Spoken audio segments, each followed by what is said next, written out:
సుబ్రహ్మణ్యం గారు ప్రత్యేకించి రావడం సంతోషం. ధన్యవాదాలు. Welcome to Hyderabad.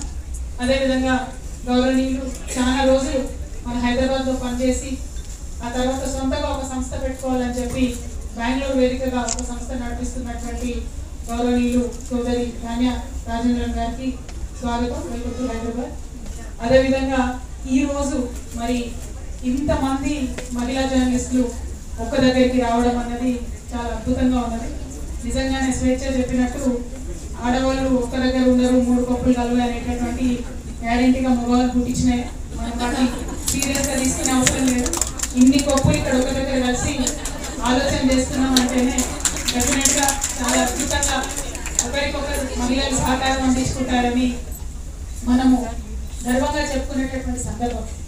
ప్రధానంగా మీరు చూసినట్టయితే భారతదేశంలో అయినా ప్రపంచవ్యాప్తంగా అయినా ఒక మాట చెప్తారు, 4th ఎస్టేట్ మీడియా అంటే ఎట్లా అయితే రాజకీయ వ్యవస్థ ఉన్నదో, ఎట్లా అయితే న్యాయ వ్యవస్థ ఉన్నదో, ఎట్లా అయితే ప్రజలకు రక్షణ కల్పించే మిలిటరీ కావచ్చు, పోలీస్ వ్యవస్థగా ఉన్నదో, వారితో పాటు ధర్మానికి 4వ పాదంగా ప్రజల సంరక్షణ బాధ్యతను చాలా సీరియస్గా తీసుకునేటటువంటి ఒక వింగ్గా మనకు 4th ఎస్టేట్గా ప్రెస్ని చెప్పడం జరుగుతుంది.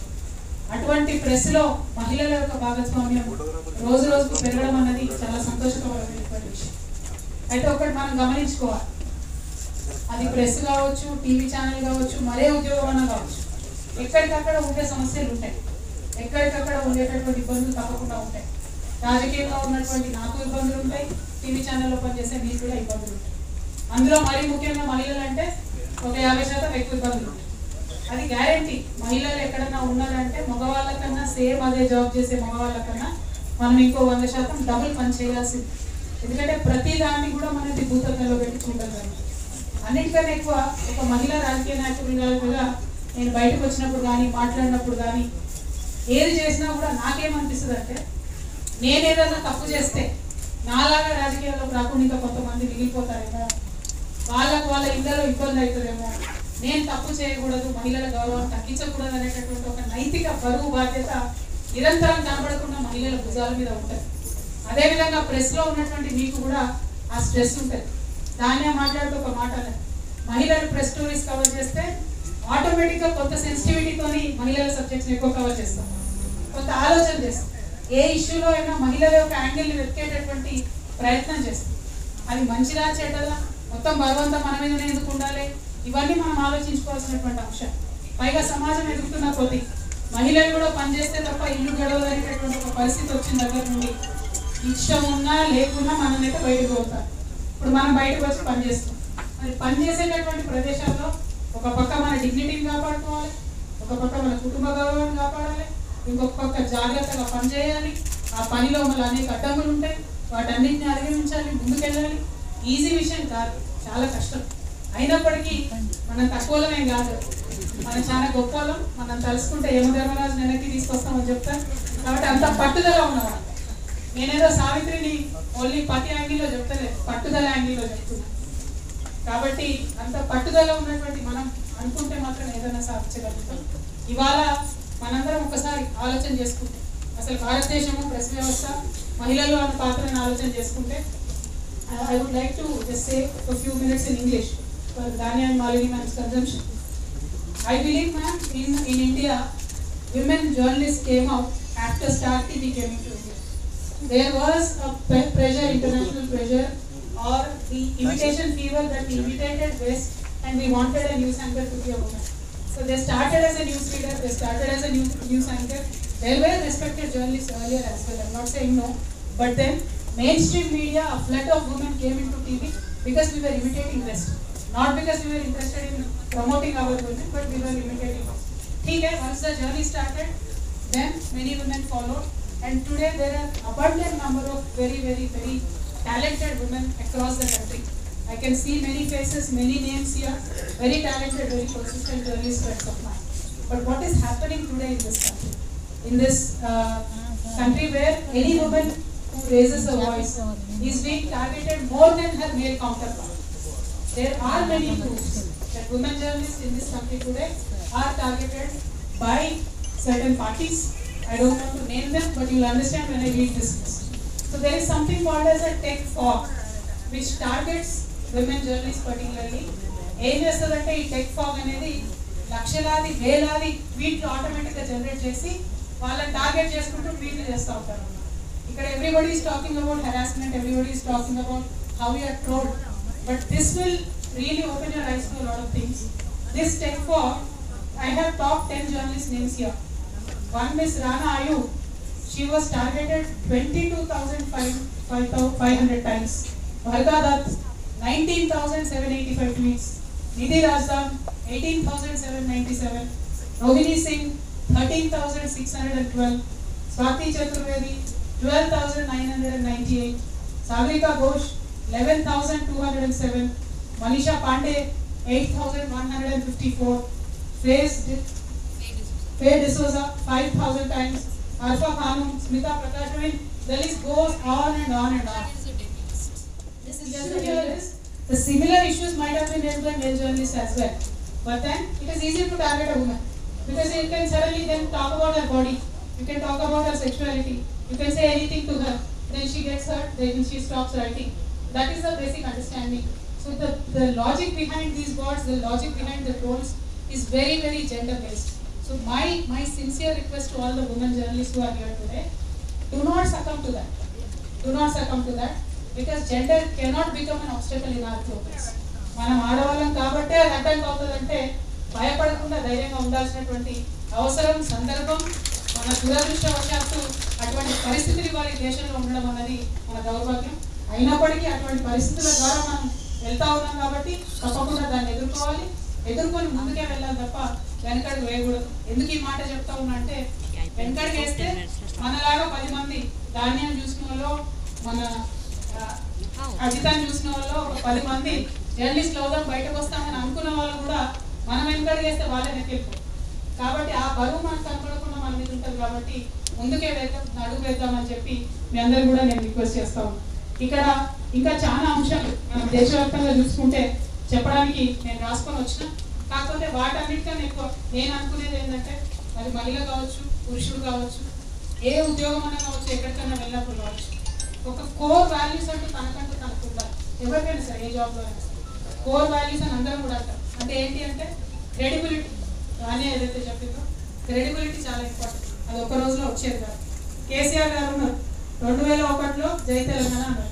అనగానే ఎవరు నమ్మలేదు, చాలా రోజులు ఎవరు నమ్మలేదు. కానీ ఆయన అంటనే ఉన్నాడు, ఎప్పటిదాకా అన్నాడు, తెలంగాణ వచ్చేదాకా అన్నాడు. దాన్నే క్రెడిబిలిటీ అంట.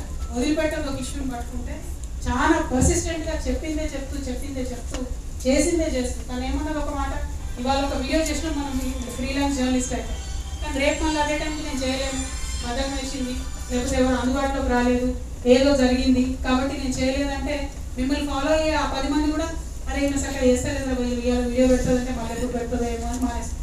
సో ఆ క్రెడిబిలిటీ రావాలంటే ఆ పర్సిస్టెన్స్ ఉండాలి. పదే చేసిన పనిని చేయగలిగేటటువంటి ఓపిక ఉండాలి, ఆ ధైర్యం కూడా ఉండాలి. దాంతోపాటు ఆబ్జెక్టివిటీ అంటే నిష్పక్షపాతంగా ఒక విషయాన్ని అనలైజ్ చేయగలిగేటటువంటి ధైర్యం ఉండాలి. ఇప్పుడు సపోజ్ ఏదైనా ఒక విషయం ఉన్నది, నేను దాన్ని మాట్లాడుకుంటున్నాను, ఆమె చెప్పేది నాకు నచ్చలేదు, ఆమె చెప్పే విషయం నచ్చకపోవచ్చు, ఆమె నచ్చకపోవడం అంటూ ఉండదు. నువ్వు చెప్పే విషయం నచ్చలేదని ధైర్యంగా చెప్పాలి. ఆ ఆబ్జెక్టివిటీ ఉంటే క్రెడిబిలిటీ అనేది బిల్డ్ అవుతుంది.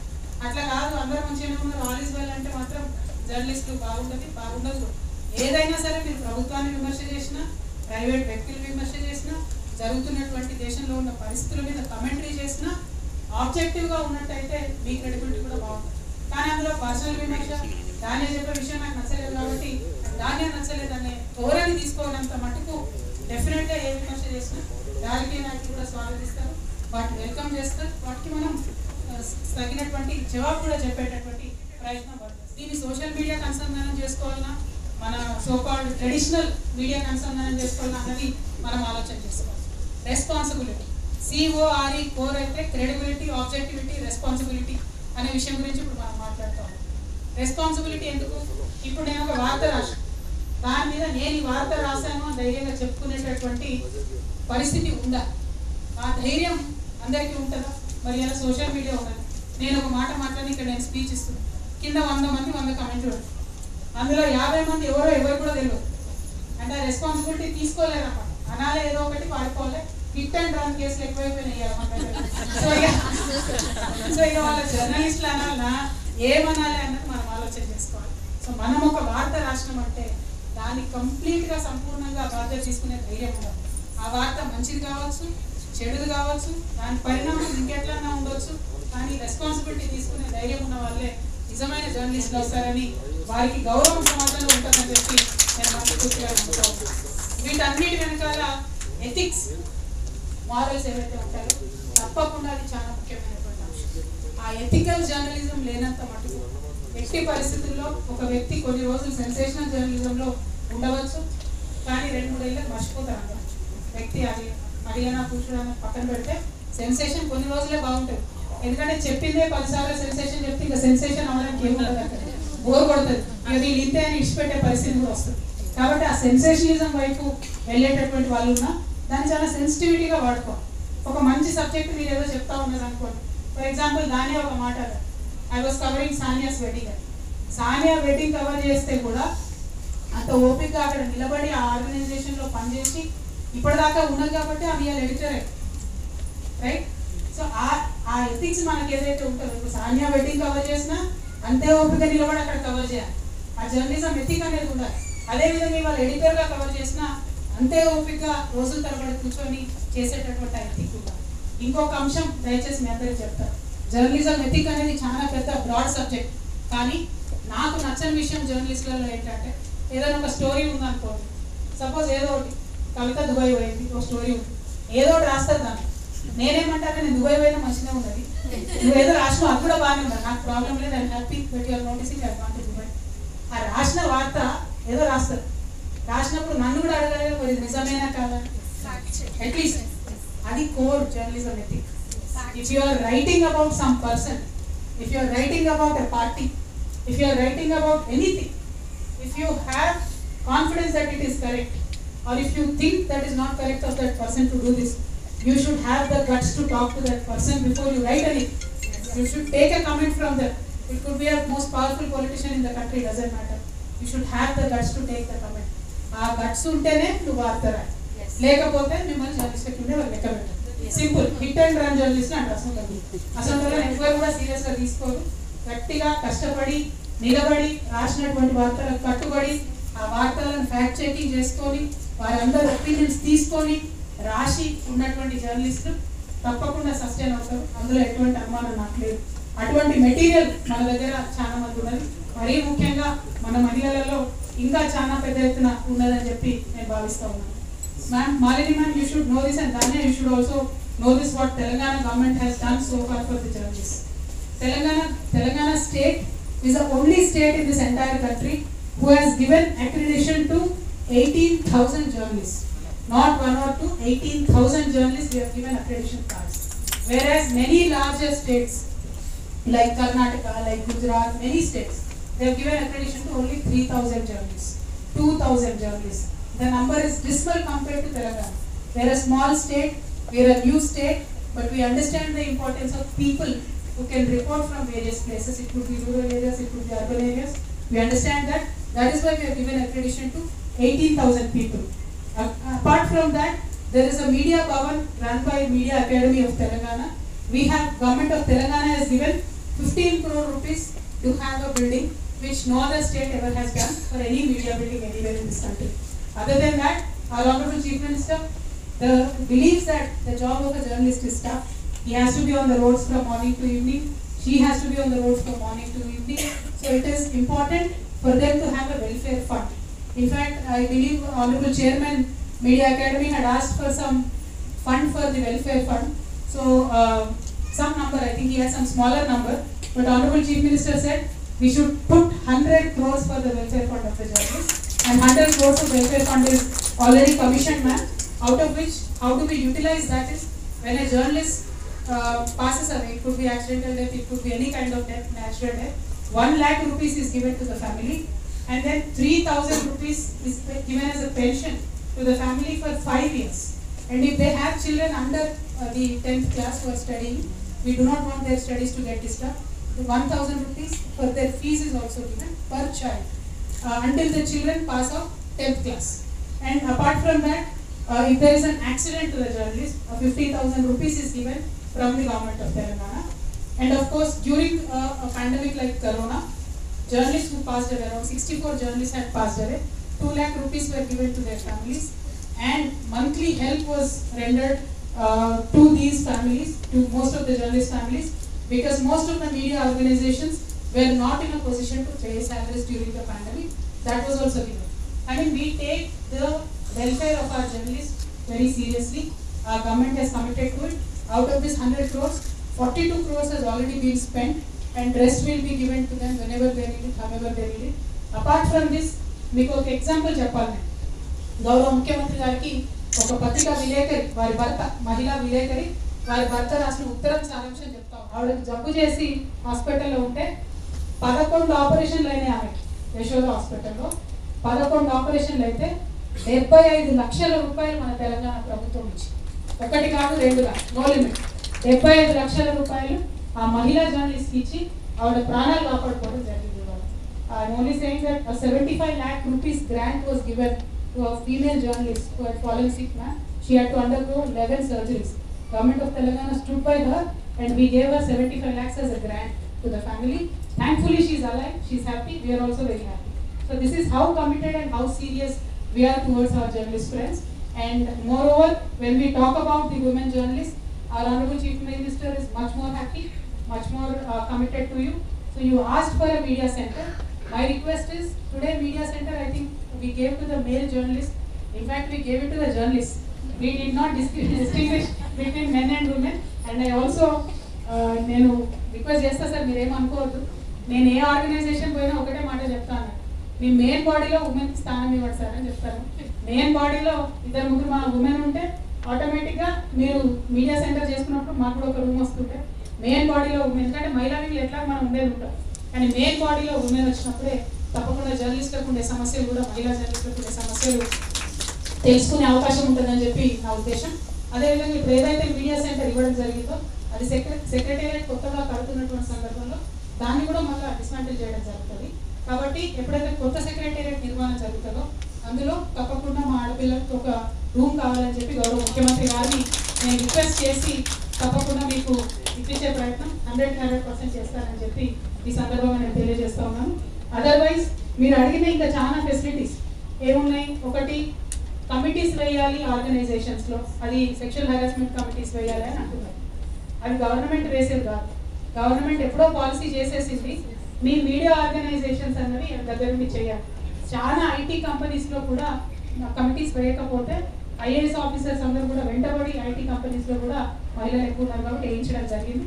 కాబట్టి ఒక్కసారి నేను మా ఐఎన్పిఆర్ సెక్రటరీ గారు ఉంటారు అరవింద్ కుమార్ గారు, వారికి చెప్పి అన్ని మీడియా ఆర్గనైజేషన్స్కి మీరు దయచేసి ఉత్తరం రాయండి, ఈ హెరాస్మెంట్ కమిటీస్ వేయండి అని చెప్పి నేను చెప్పడం జరుగుతుంది. అది మేము పాలసీగా సూచన చేయగలుగుతాం, కానీ చేయాల్సింది మాత్రం మీడియా సంస్థలే కాబట్టి వారికి తప్పకుండా రిక్వెస్ట్ చేయడం జరుగుతుంది. ఇక మహిళలకు సంబంధించిన ఫెసిలిటీస్ ఏవైతే ఉంటాయో, చైల్డ్ కేర్ ఫెసిలిటీస్ కావచ్చు, ఈ పీరియడ్స్ వచ్చినప్పుడు అన్కంఫర్టబుల్గా ఉన్న సందర్భాలలో లీవ్ అడగడం కావచ్చు, ఇవన్నీ కూడా మీడియా సంస్థలే చేయాలి.